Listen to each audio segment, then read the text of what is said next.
The vet opens up the cow. I've watched necropsies done in the field, and it's like watching somebody disassemble a car engine, but they do it in a life form, a cow, and they do it very neatly, piece by piece by piece, looking for all kinds of anomalies. And he said, when that veterinarian showed him there was no heart, the pericardium was there, no cut, no blood, and no excision, the veterinarian said to Sheriff Tex Graves, don't call me out on another one of these. I refuse to stand in front of the media and say, I have no idea how this was done, and this is impossible.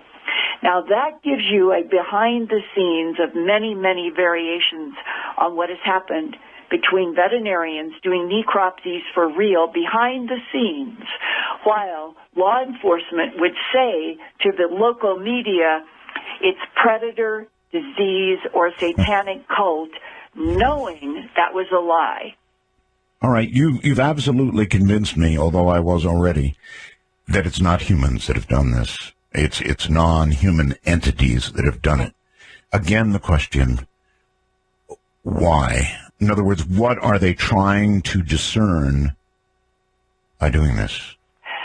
Well, this begins to move into a very difficult and complex and sensitive subject about genetic harvest from this planet, probably for millennia, in order to produce genetically manipulated containers that could be standing up Homo erectus primates, Neanderthalis, Homo sapiens sapien, our current model, plus every conceivable kind of every other container that you've ever heard of, from centaurs to unicorns. In experimentations on this planet, in this solar system, that has a particular gravity, a particular atmosphere, a lot of water. And when it comes to the why, it's even more difficult. And so I'm going to flesh out a little bit about this whole issue of a technology that can take genetic harvesting from whatever the entity or creature is, and then turn it into something else that is usable to the non-humans. In my, I've done 4 books. 3 are big, 8.5 by 11, 400-some pages each, and I did that so that I could put big photographs, big documents, everything clear in these books. Right. And in my 3rd book, Glimpses of Other Realities, Volume 2, High Strangeness, there is one entire section about what some abductees have referred to as resurrection technology. And one of the most dramatic in this whole, it's a big chapter, many people that have had this interaction with this technology. And one of the most dramatic was a woman named in the book Linda Porter. And I drove from Los Angeles up to an area in Porterville, California, to meet with her back when I began working on this book. Between 1994 is when Glimpses Volume 1 came out, about animal mutilations, crop circles, human abductions, and a taxonomy that I did from the illustrations that people had done over 30 years.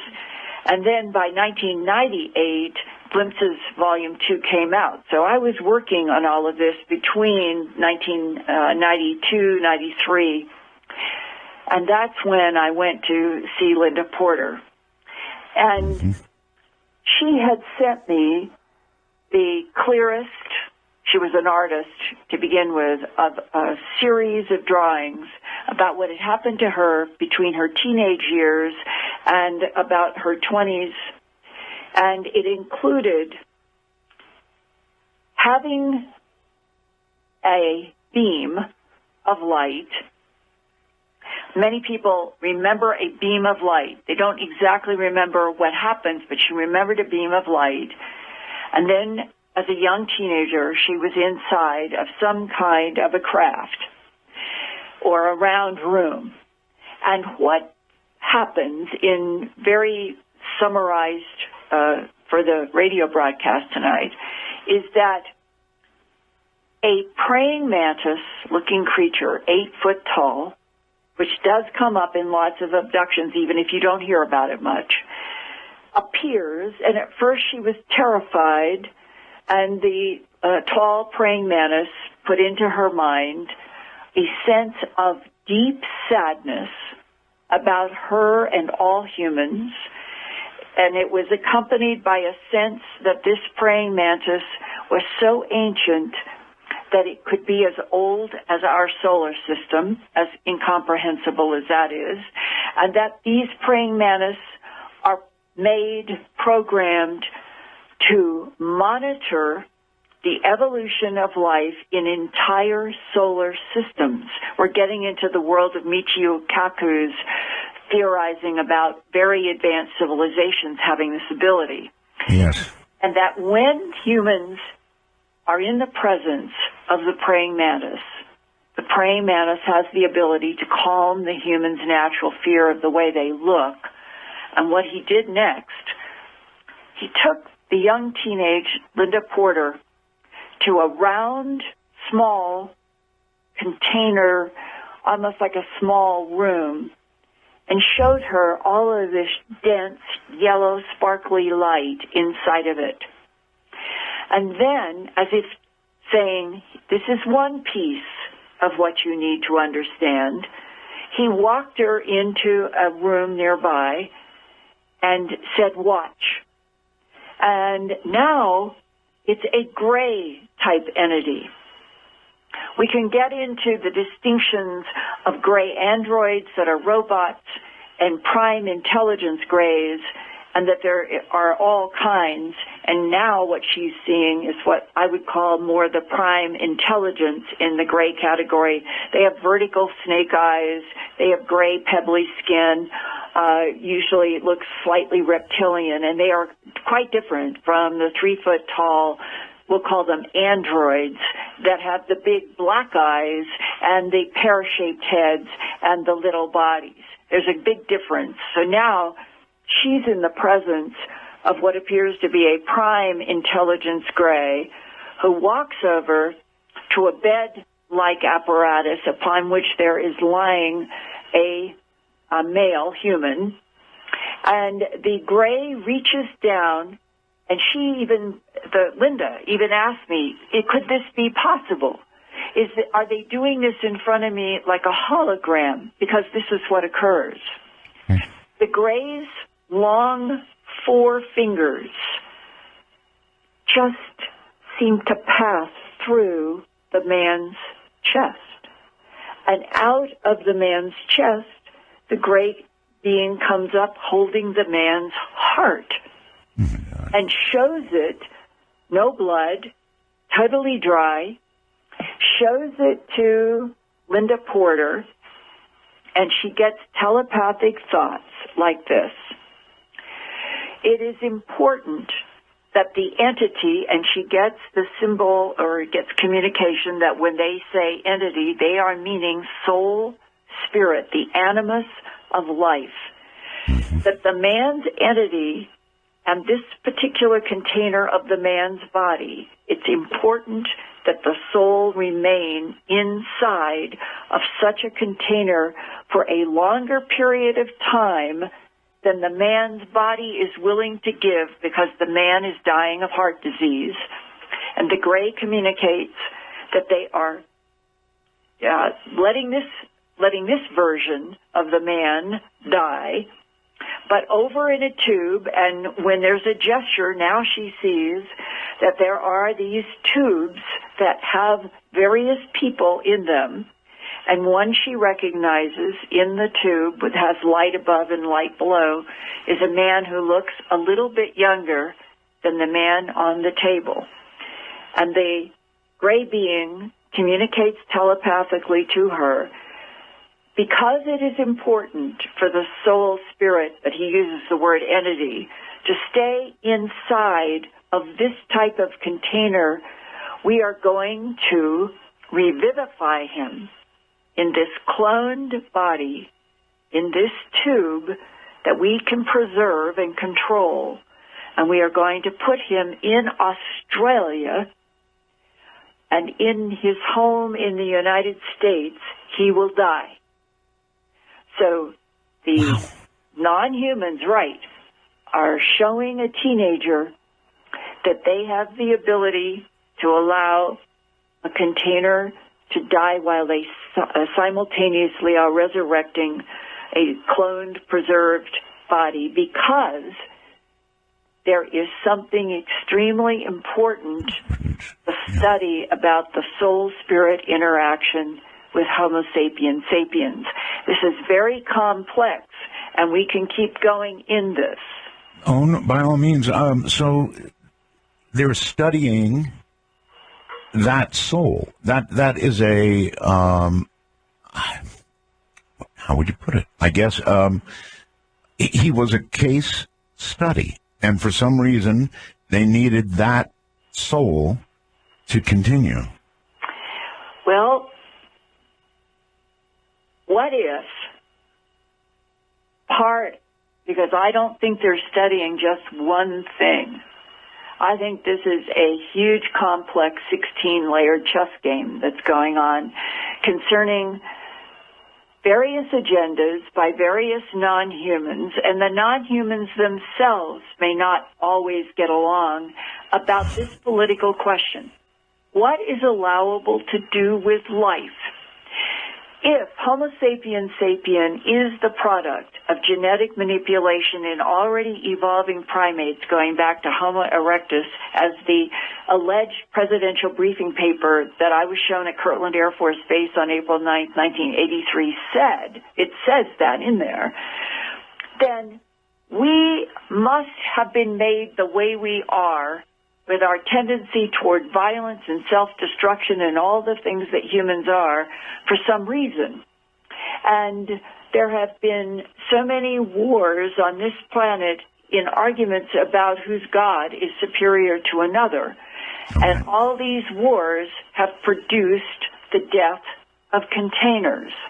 Now, if you step back a little bit wider and you go back to a discussion that I had back in the early 1980s when I was still working on animal mutilations with a man that I later learned his paycheck came from the Central Intelligence Agency, but to the outside world, he would have been a military person. And he told me that he had been exposed to the whole concept of Truman and the Majestic 12, and that he had had some assignments in the military having to do with non-humans in which our government was trying to do rudimentary communication with some type of the Greys, that they had found that the very tall blondes and the tall red-haired types wouldn't communicate, and that there was this other group that, here's another thing that no one wants to be true. People will say, the idea of standing up lizards or standing up alligators, it's so repugnant, and they won't go there, even though abductees say this is another type present in all of this. I always ask people who say that's not possible, that's somebody making up a science fiction story. Our own biblical history has a Garden of Eden in which Adam and Eve are there, allegedly as first human form.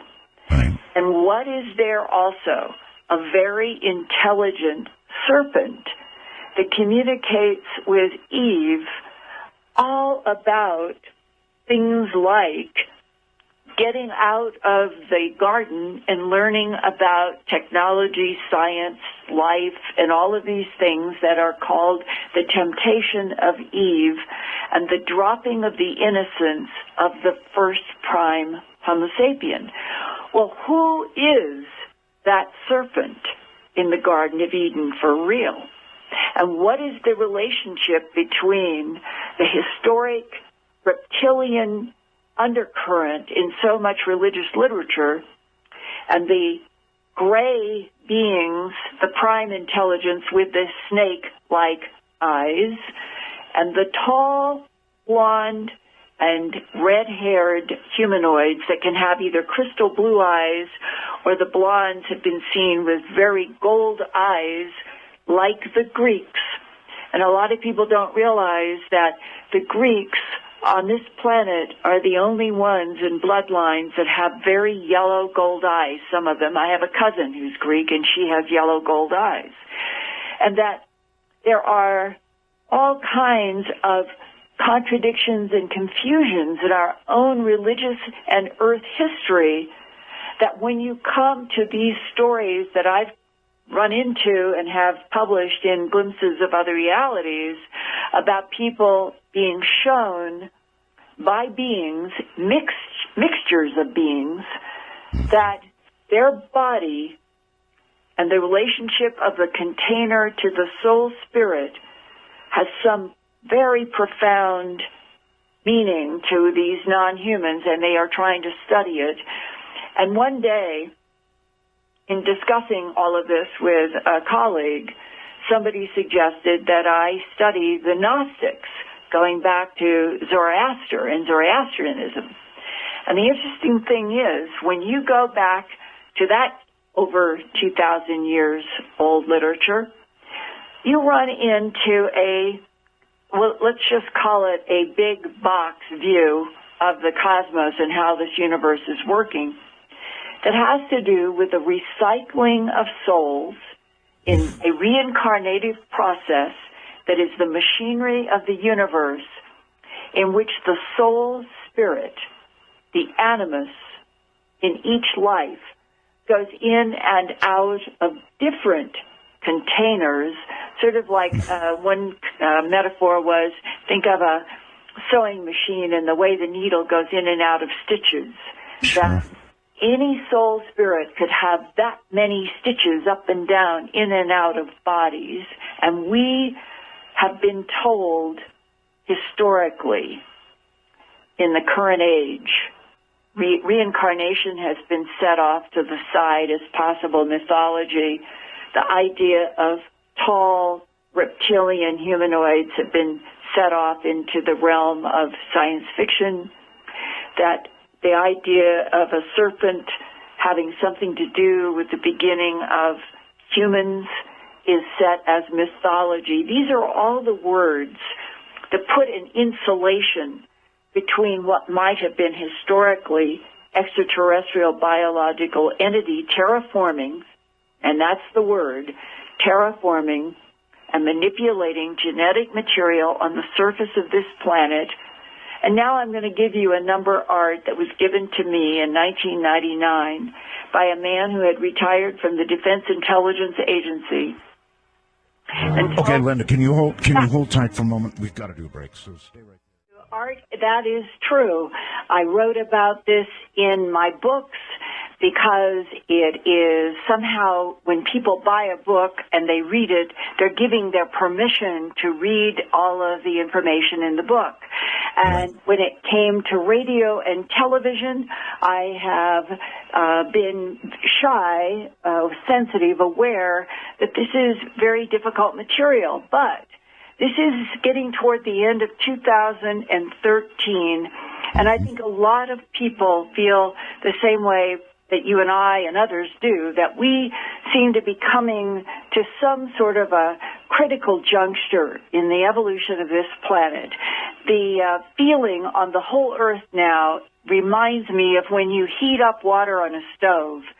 You can see it become sort of jittery, but there comes that moment when it goes from the water just trembling to a full roiling boil. And there is something about right now and going forward that I feel is like that, and that it is more than past time for all of us to be able to share at least some of the profound implications that have been there in front of us for a very long time.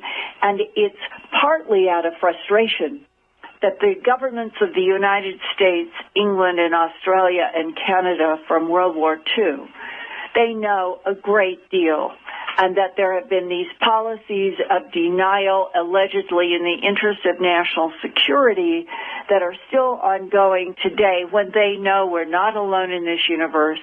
They know that there are all kinds of intelligences. And what I started to say just before the break, in December of 1999, a very complex series of connections were made by a man in the World Bank to get a man who was retiring from the Defense Intelligence Agency, who had seen my book, Glimpses of Other Realities, Volume 2, High Strangeness, and was shocked that in that chapter about the resurrection technology and the, we'll call it the revivification or reviving clone bodies to continue on some sort of a monitored living latitude, longitude here on Earth, the DIA guy went to the World Bank man and asked for a meeting.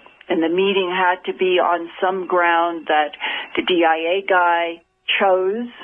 And I was posed with, would I travel? And all of these things that I've done in my life, and thank God I'm still alive. But I decided that this was worth trying to do this meeting. And when we went to this neutral ground for the discussion, I asked him if he would please tell me at least what he had done for the Defense Intelligence Agency for 23 years before he retired, and these are his words.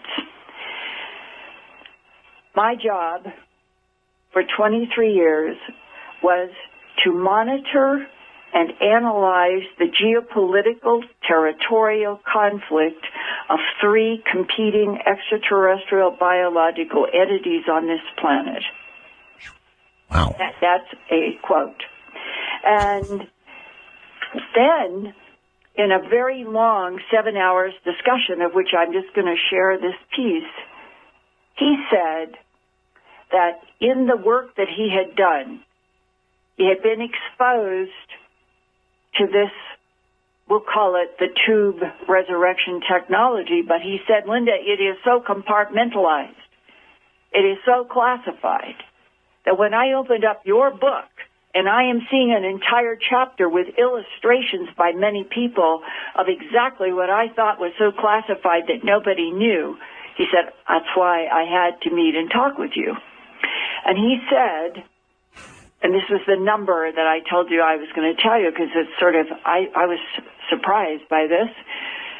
He said that his group, we'll call it that, operated with some sort of knowledge that he seemed to accept as a given, that at least one or two of these Michiokaku advanced intelligences that can get from where they are to here because they can bend space and time and move point to point, that they had been here terraforming and genetically harvesting this planet Earth, and this is a quote, for more than 270 million years.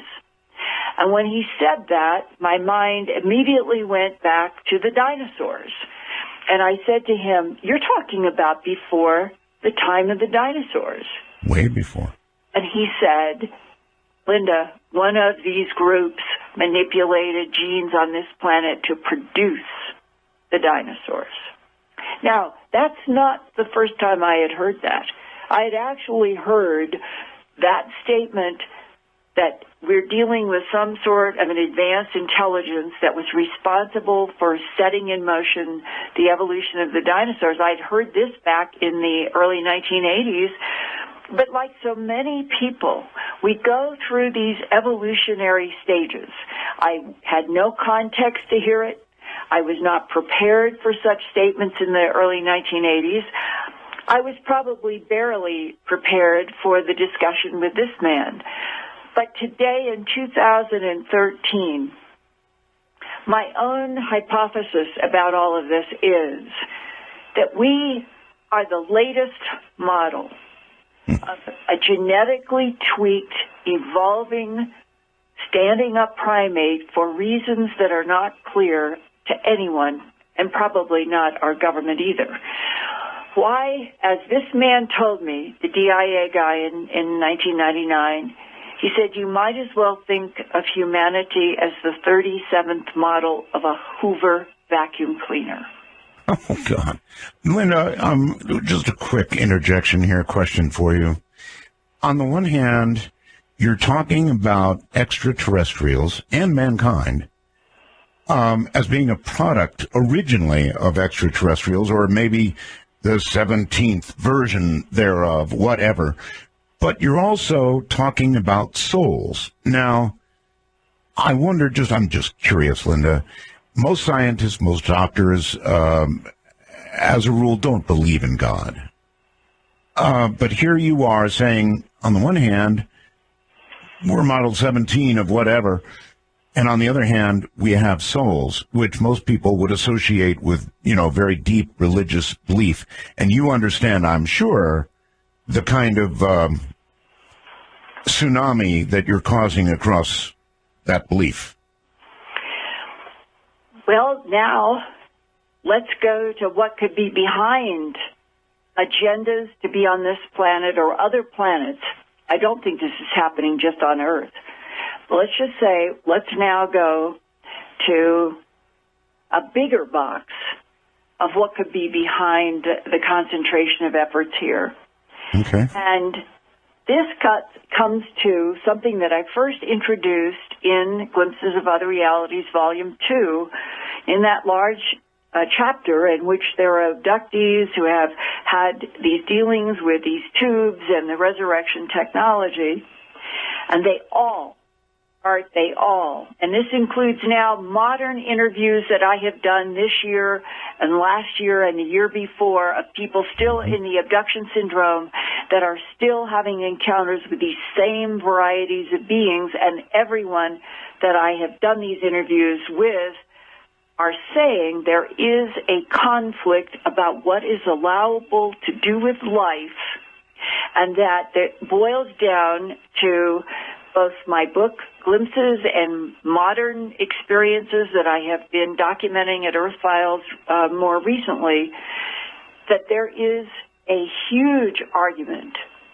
between at least two types out there, sometimes described as being two factions of the tall blondes, in which the tall red hairs have already taken a Prometheus-like allyship with struggling, dumb, blind, kept dumb and blind Homo sapien sapien, while two tall blonde factions conflict, war with each other, but not in the way we think of war. Theirs is mind against mind and mental strength, and that they have the ability to neutralize gravity, use three-dimensional holograms on this planet that humans cannot tell, one tree that is a hologram that they're projecting from another, and that the third technology, there's like three rings, neutralizing gravity, holographic projections that are vividly like everything else around us, and the third is invisibility. And that you take those three powerful technologies to a conflict, a political argument like Democrats and Republicans, and the issue is one group thinks that the concoction, the evolution, the tweaking, the genetic manipulation of already evolving primates to create ultimately us, that we are less than a roach, because a roach would have evolved somehow naturally in the scheme of the divine field, and that those that are manipulating the DNA on this planet and other planets to create whatever they want, that they are wrong, and that somebody's going to put a stop to that cloning and that manipulation, and that this is the core of the fight that is going on around us, sort of in the unseen. Now, if this is true, if all of these abductees are describing something that would explain why there seem to be different types doing different agendas, ranging all the way from animal mutilation harvest to very inspiring, where people have their minds are inspired or their bodies are healed. The UFO abduction and interaction field covers a wide span on a bell-shaped curve of everything from terrifying and mutilations to the most inspiring and completely healing. Mm-hmm. Now, if we understood the players in football, we can tell the teams by the colors that they wear on the field. And when they're in a massive ball in the field, we can still tell sort of what's happening, who's on top and who's on the bottom. But when it comes to this gigantic phenomenon of advanced intelligences that manipulate through genetics, through timelines, and through minds, we are helpless. We do not know the players by the clothes they wear, because here's another big part of this whole huge story. I've seen this too much to not, to say that I do not think what I'm going to say is true is not right. I think this, what I'm going to say to you, is true. That we are dealing with other intelligences who have very complex agendas about the various lives and lives that they harvest and make and continue to study for perhaps this issue about where souls go at the moment of death. But coming back from that, in the process of doing all of this, the issue of being able to go down into a planet, Earth, and never be seen. Mm-hmm. But you have to get down close to study these beings that you want to manipulate and interact with without them ever knowing, because that would destroy what they're trying to accomplish. And that the resurrection technology, all those illustrations in my book, Glimpses High Strangeness, by the abductees, that ability to construct new containers that are indistinguishable from the previous container, the abductees say that the non-humans do that all the time and project theirselves into containers so that there is no way, except with technology of some sort, to tell the roly-poly humans from the humans that are camouflaged, so to speak, for the non-humans interacting with this planet. This is how complicated this gets. Good Lord, Linda, you're actually talking about an invasion. Really? Well, I don't even know that that's a fair word, because I've come to think of it as, if we got down on a petri dish with bacteria to study it, we'd have to do something to get down into that petri dish. And in a funny, strange way, the metaphor is that if you're an advanced civilization in the universe and you want to experience what it is like to be, let's say, evolving primates on Earth, then you make something in which you can project your consciousness into so that you can be close and up front, but you don't want to be detected by that which you have made and are tweaking and are studying. So it's not an invasion, because the last thing they want is our destruction, some of them. Some of them may think that we are not worth saving, but others do. And yet it is a kind of invasion, though, Linda. I mean, if we become a container for a soul other than our own, we have indeed been invaded. Well, now you're raising the question that once upon a time there was a fad about walk-ins and all of that. But I see this still differently, that the cloned body of the man who was put in Australia, his soul spirit has gone into that clone. He doesn't, may not even know anything about what happened. Only Linda Porter and the Praying Mantis and the Greys may know what has happened. So it isn't like another entity is in that body.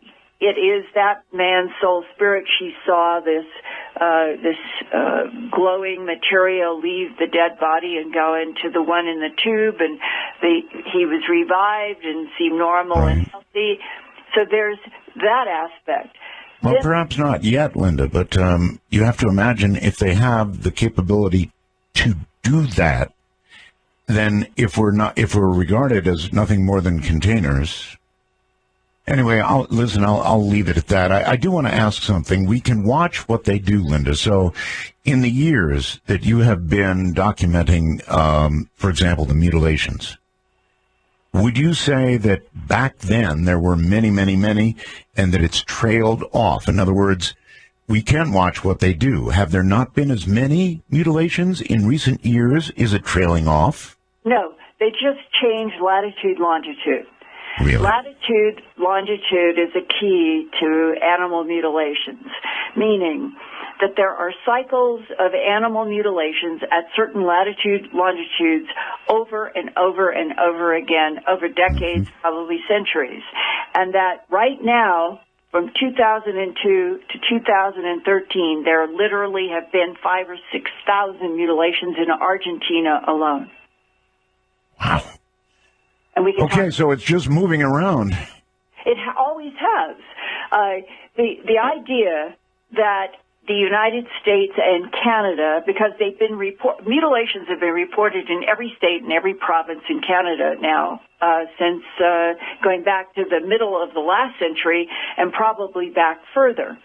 And the conversation that I remember in 79 fall when I started as a complete innocent on A Strange Harvest, I called the BBC and talked with a producer there because I was trying to find out if they had any more historical information about mutilations than I had from the famous September 1967 case in southern Colorado.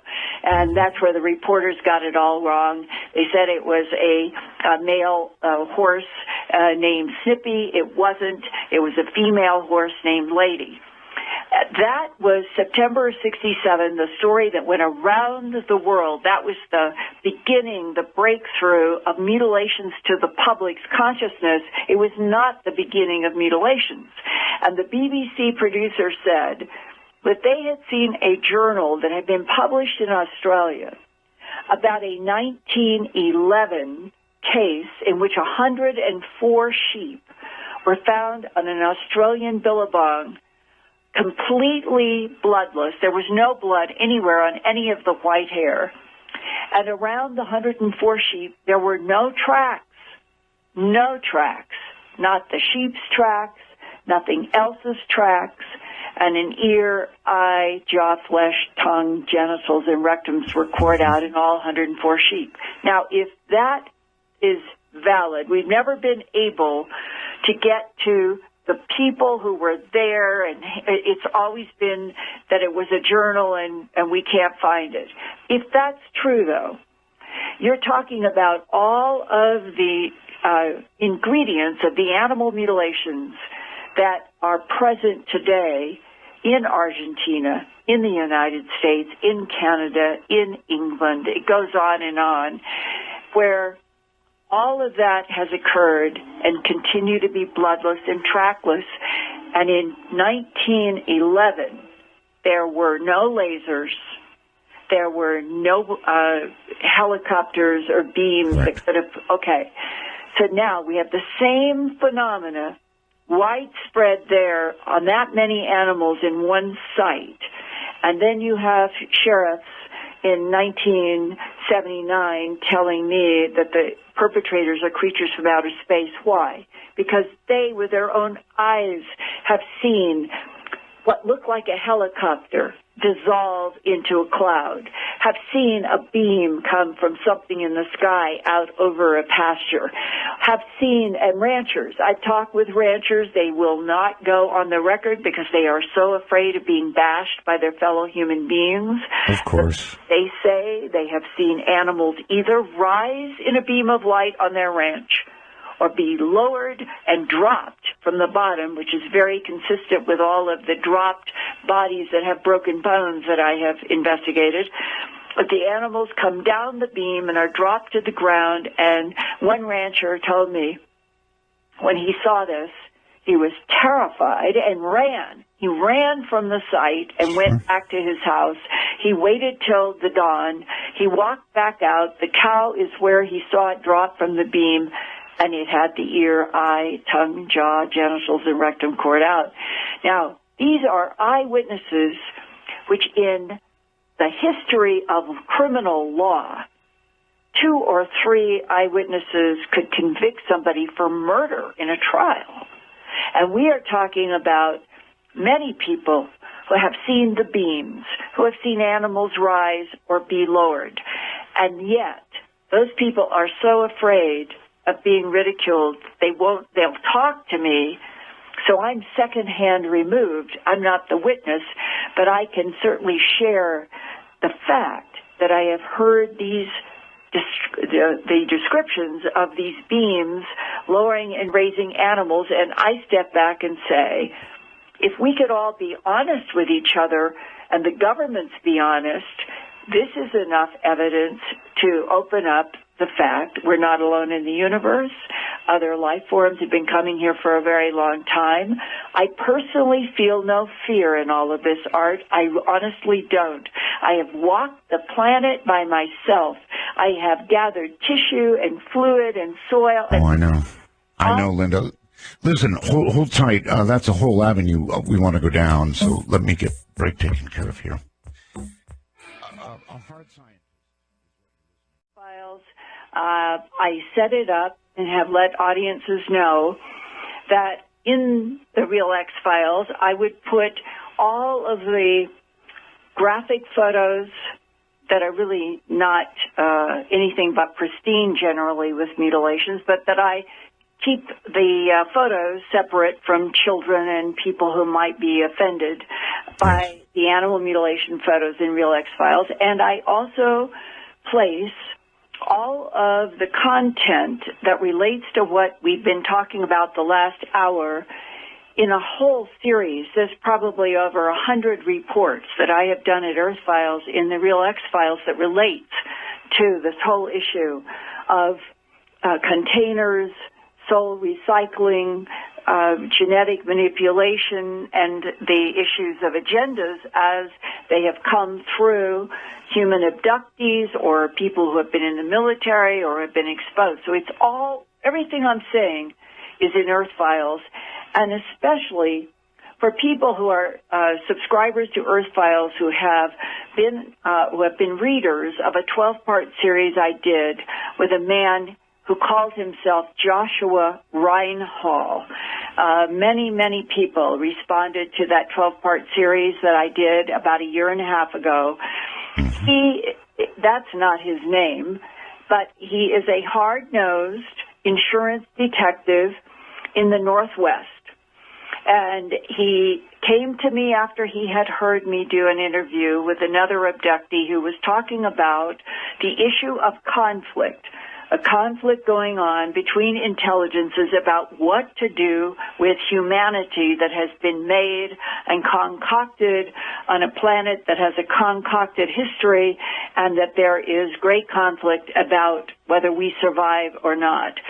He heard me doing that particular story, and he got in touch with me and said, I would like to tell you that I have had encounters with the Praying Mantis, with a blonde type, has seen some of the grays, but his bottom line was that he was shown a conflict going on between different intelligences over what we are and what should be done, and that a blonde in a room in a craft caused a very detailed hologram, three-dimensional hologram, to suddenly emerge in the room. Many abductees have seen this. And that he was then telepathically given a download as this three-dimensional hologram continued to evolve and become more detailed. And this is sort of a summary. And this is all in the 12-part Earth Files about Joshua Reinhold. He says that there are advanced intelligences who never invade a planet. Never. They have learned to work through DNA manipulation in, let's say, eggs and sperm of mammals to produce fetuses that will grow up with certain genetic traits that will move a society or a planet toward a goal. Could be peace, it could be who knows. And that from the perspective of the advanced intelligences, manipulation and placement of a particular egg and sperm to create a certain type can be done 2,000 years ago with the goal of affecting, changing the timeline that Earth might have been on 2,000 years in the future.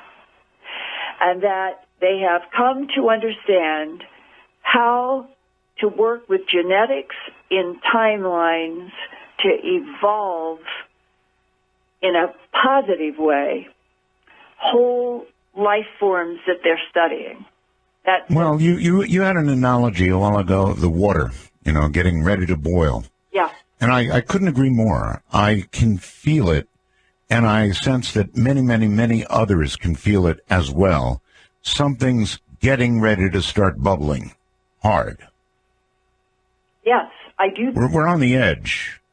But I don't think it's anything to be afraid of. Perhaps because through all of this, these long paths of trying to understand all of this, I have just come to a certain peace inside myself that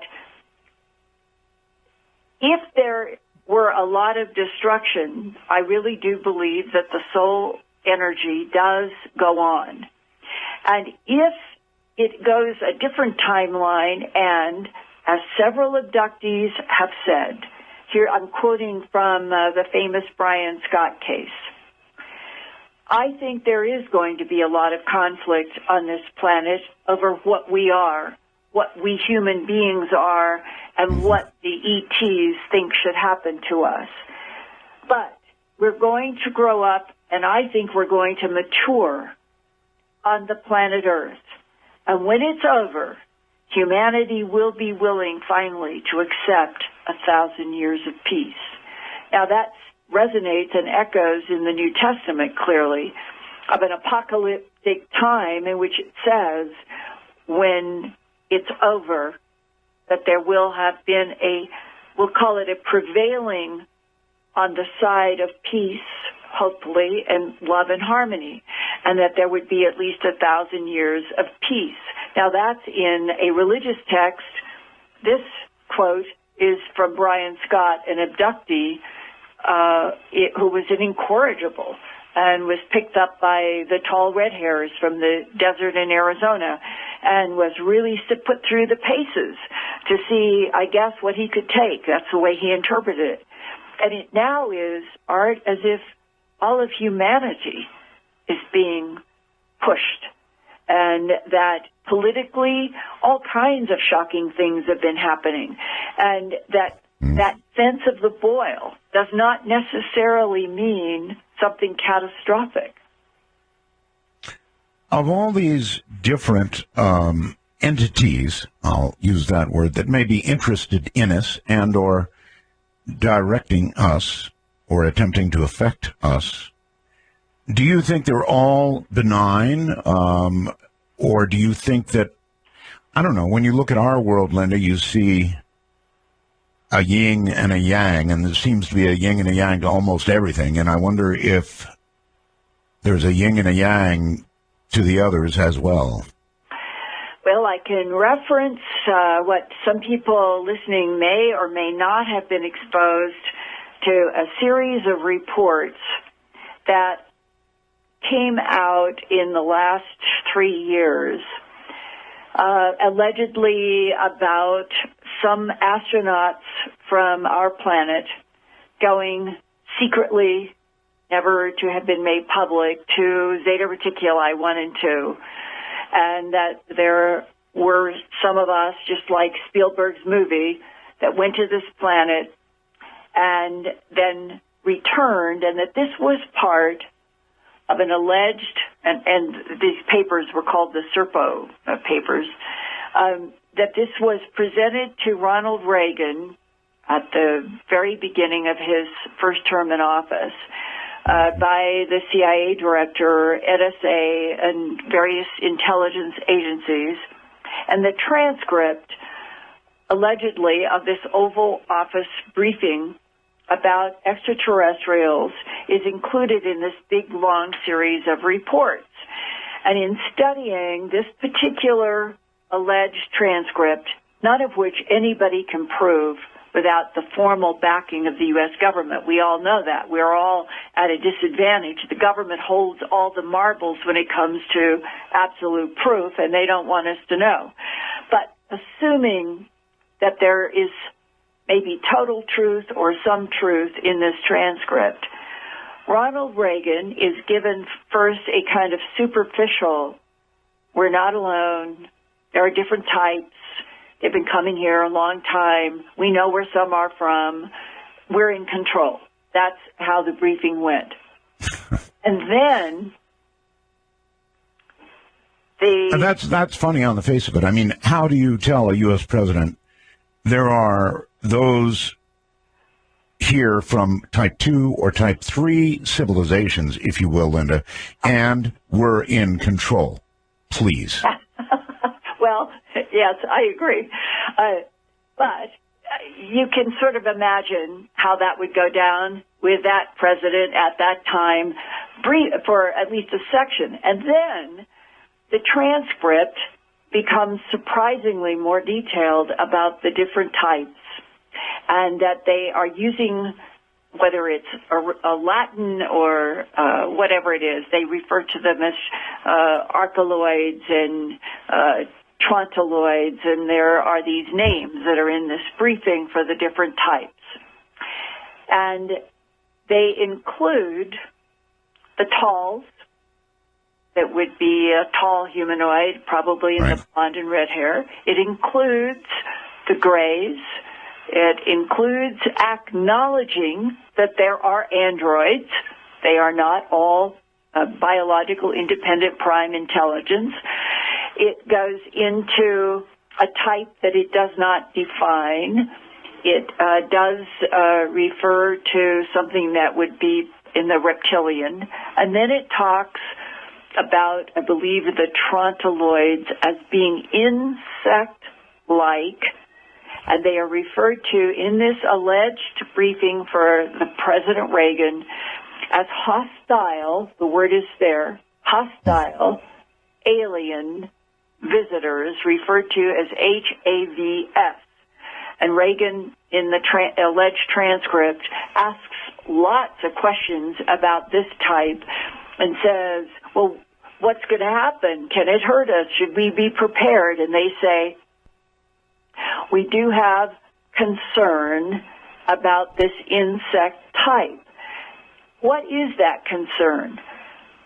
And what is it like in 2013 if this is a real briefing for a sitting president in the first term of Reagan back in 1980? What would it be like now?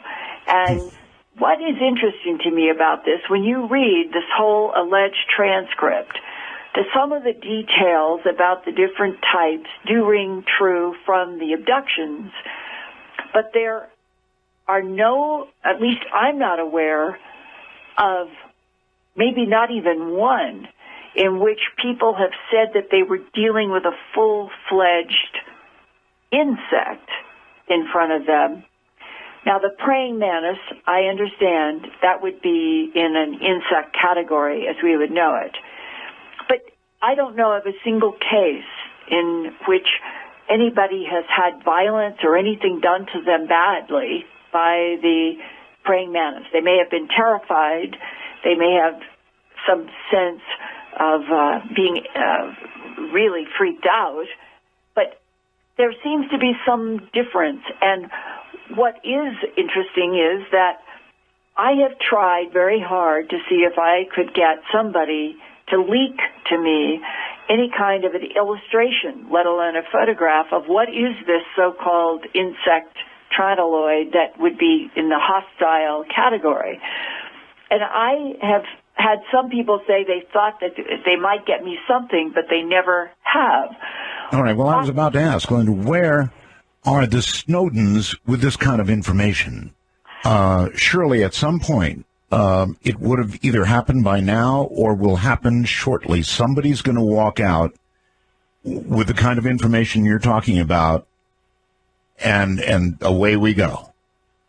Well, I would personally welcome it. I think that the 7 billion human family in all of its shades, colors, and beliefs deserves the real truth, that we're not alone in the universe, and let the chips fall where they may.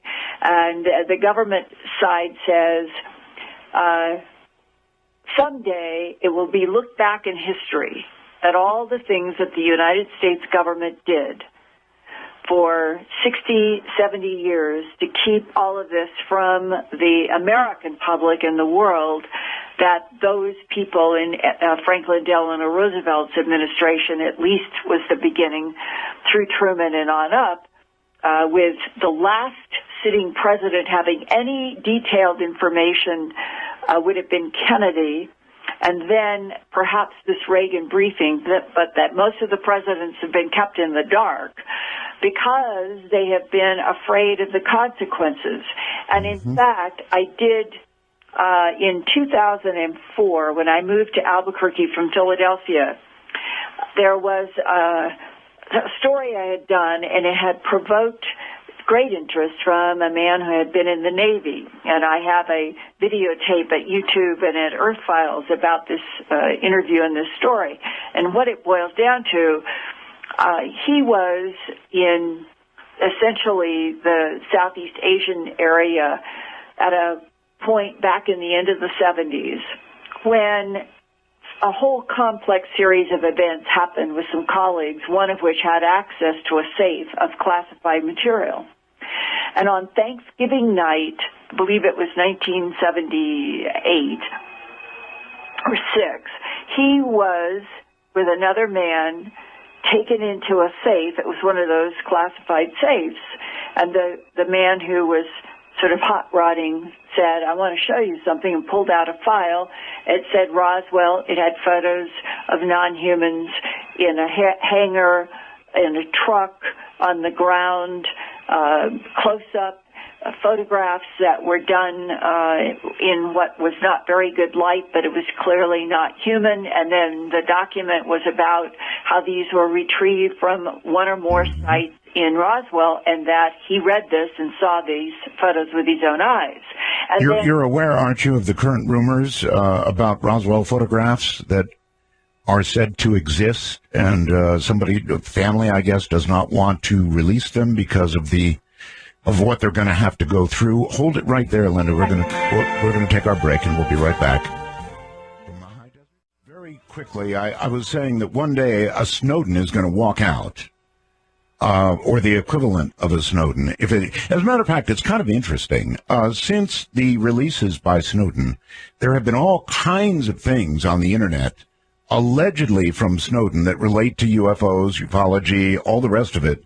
But it's getting very difficult to know, what's real and what's not. I just think one day somebody's going to walk out with all of this kind of information. I hope so, anyway. Well, this Navy guy I was talking about before the break, Thomas Coleman Shepard is his name. He went on the record with his real name, provided me all of his military records, photographs, everything. He is who he says.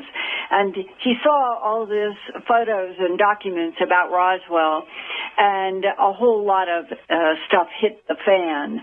And later on, in the early 1990s, he was still in the Navy, and he was in Virginia. And he was known by a few high-ranking people as the guy who saw the Roswell photos and the documents. And he gets called in to go to the office of a 3-star in the Navy who was working for a 4-star in Washington, D.C. Space Command. So this is some of the higher-ranking people. And he's called in to go to an office, and this 3-star working for 4-star Space Command wants to know precisely what Thomas Coleman Shepard saw in Okinawa at White Beach Naval Base, Thanksgiving night, November 1976. And so he tells the whole story. And suddenly, the 3-star says to Thomas Coleman Shepard in this office back east, when Thomas Coleman Shepard called them aliens, this is a quote, "No, we call them EBAs, for extraterrestrial biological entities." And Thomas Coleman Shepard never heard anything like that before. And so he started asking this 3-star, well, what's the whole thing about? How long has the government known? And does the president know? And this 3-star says, I can't tell you that. And then Thomas Coleman says, well, when are you going to tell the world? And the 3-star says, probably never. And Thomas Coleman Shepard says, never? What do you mean, never? Everybody deserves to know the truth. And the 3-star said, it would shake things up too much. Mm-hmm. It will collapse religions, and it will, and there was a long list. And we, again, this strange phrase, we have control over the situation. Yeah, right. Now, what I just shared with you really happened. This is real. And the implication that there would be policies to perpetuate a concocted world, a concocted reality, that lies would become formal policy about the fact that we are allegedly alone in the universe and that nothing has been interacting with this planet. And that all of this would be like some sort of 1984 newspeak, forever living on a planet in which the tiny 1% of the humans always knew some other kind of truth and kept a chokehold on the other 99% that were never to know. I personally feel that is a huge mistake, that would be headed towards some sort of gigantic earthquake in cultural revolution, and it